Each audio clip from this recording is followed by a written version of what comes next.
So, 11 years and counting. Am I ever going to see my team win at Old Trafford again? So, welcome to the match review of Manchester United 1, Chelsea 1.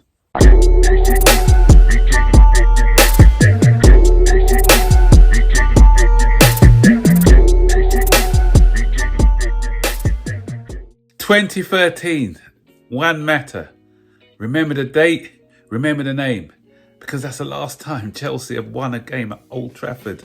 And it's just getting so annoying now. No matter how bad Manchester United are, it doesn't matter because Chelsea just cannot find a way to beat this poor Manchester United team. I remember in the 90s, I haven't done a history lesson for a while, so I'm going back into history. In the 1990s, when Manchester United were doing well and Chelsea were not as good as they are now, we only lost one league game at Old Trafford throughout the 1990s. And now we can't buy a win. And I remember the 1996, was it? Gianluca Vialli. When the ball hit the back of the Old Trafford net, it's Vialli. All the old ones remember that song. Yeah. Those were good days. We used to be Manchester United's bogey team, even when they were doing well. I think Neil Shipley scored a goal against them back in the day as well. And there are some other great moments we had. I remember that was one of the joys of supporting Chelsea back then, because we weren't really winning leagues or cups, but we always seemed to have, do well against Manchester United. But it's the total opposite now. As I said before, no matter what sort of Manchester United side they are, good, bad or indifferent, we're not winning at Old Trafford. No matter who the manager is, we're not beating them. We've gone through 3 or 4 managers. I think they've gone through 5 managers, and then we still haven't beaten them at Old Trafford. And something happens when we play at Old Trafford. We tend to stoop down to their level. We've had a good performance, albeit we didn't get the points against Liverpool. We played well against Newcastle in parts, but today was one of our worst displays of the season. We weren't great at all. We were poor in a lot of areas today. The only person who comes out of this game who's done well, I say Moise Caicedo, fitting that he scored the equaliser. He was immense today in all areas of the field. I feel that we did a similar setup to the setup we had against Newcastle with Cole Palmer on the left-hand side. But Milo Gusto today was getting in so many good positions, and because Rashford wasn't really tracking back, and Milo Gusto on the overlap was getting into great crossing positions, but he's not doing anything with the ball in the half spaces. He was totally wasteful, and I said he needed to be benched, and he did come off. And we did a tweak. We had Cucurella playing as the inverted midfielder or left back, inverted left back, and Cole Palmer moved back over to the right hand side. But even then, we went through this patch in the game where we weren't really in the game, and you could only see one team scoring at Man United. And once again, how many times is this? Sanchez is going to cost us top 4 this year.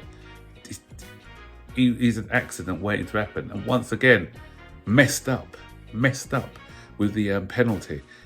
Come on, your goalkeeper. Today I witnessed a fantastic goalkeeping display by my son's Sunday League team. We're the goalkeeper. I think I'd have been more comfortable with him playing in goal for us today rather than when Sanchez, because this guy, he doesn't use his brain at times.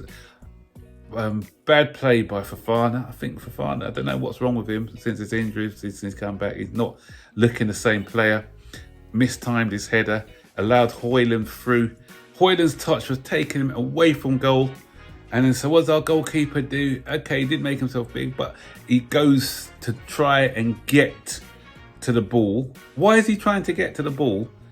He just pulls his hand away. A good goalkeeper pulls their hand away. Højlund, anticipating the touch, is going to go down. He was on his way down anyway. Don't give the VAR an opportunity. Just withdraw your hands. You withdraw your hands, and it's not a penalty. VAR looks, he sees there's no contact, and it's not a penalty. But this guy, he's never going to reach the ball. Come on, use your brains. And with the ball at his feet as well.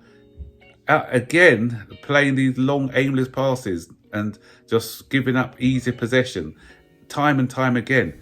So I just don't. I'm not comfortable with this guy between the sticks. We need to get that sorted out. If it's not in January, at the end of the beginning of the summer transfer, otherwise we're going to be going nowhere with this goalkeeper between the sticks.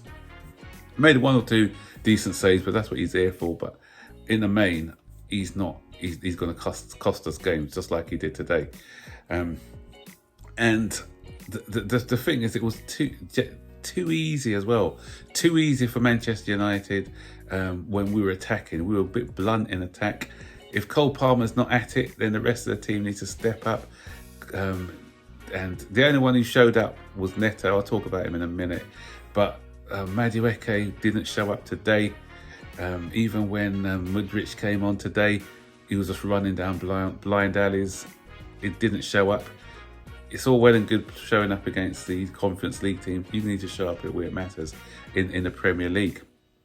And Jackson, it was very, there was a situation in that second half where Cole Palmer, I think decent touch by Mudryk to Cole Palmer. Cole Palmer fizzes the ball across the goal and Unana catches it. But where is that near post run?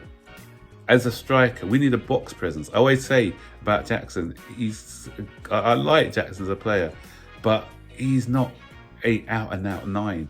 We need a box presence in there. Somebody, the Haalands of this world, even the Chris Woods and people like that, they're going to be attacking that near post. They're going to be anticipating it.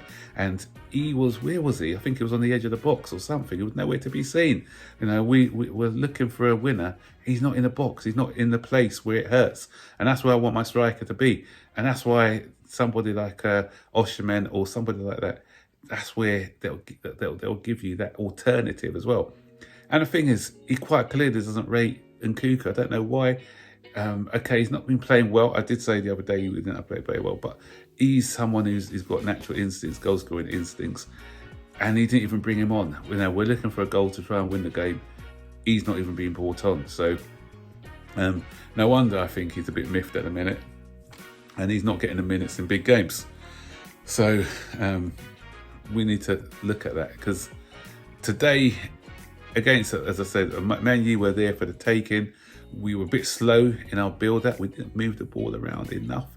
Even when after we scored that goal, we didn't, Manchester United would have been a bit nervous. Enzo Fernandez, I'm looking at you as well, because straight after we scored that goal, Manchester United turned over possession as well. Nicholas Jackson laid it back to Enzo Fernandez. For somebody who's costing over £100 million, I expect you to at least hit the target.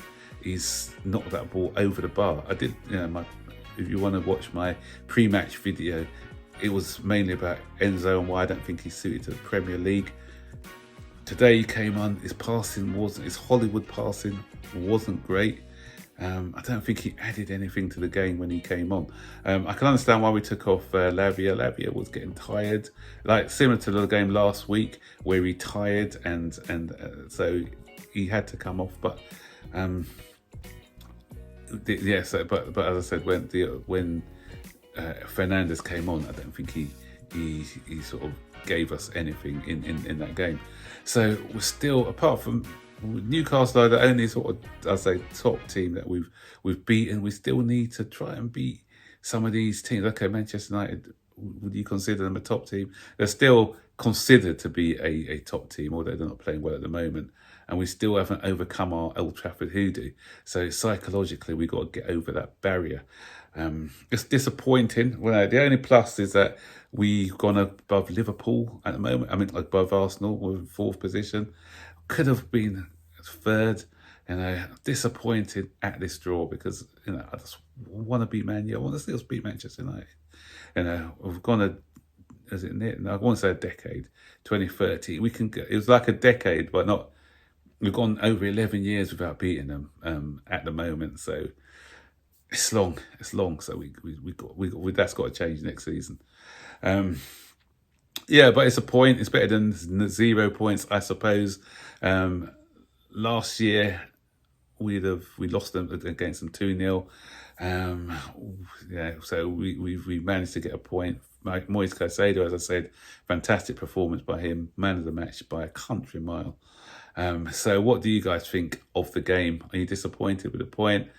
Let me know your thoughts in the comment section below. And don't forget, as always, like, subscribe, turn on post notifications so you're notified every time I make a new video. So take care. Bye.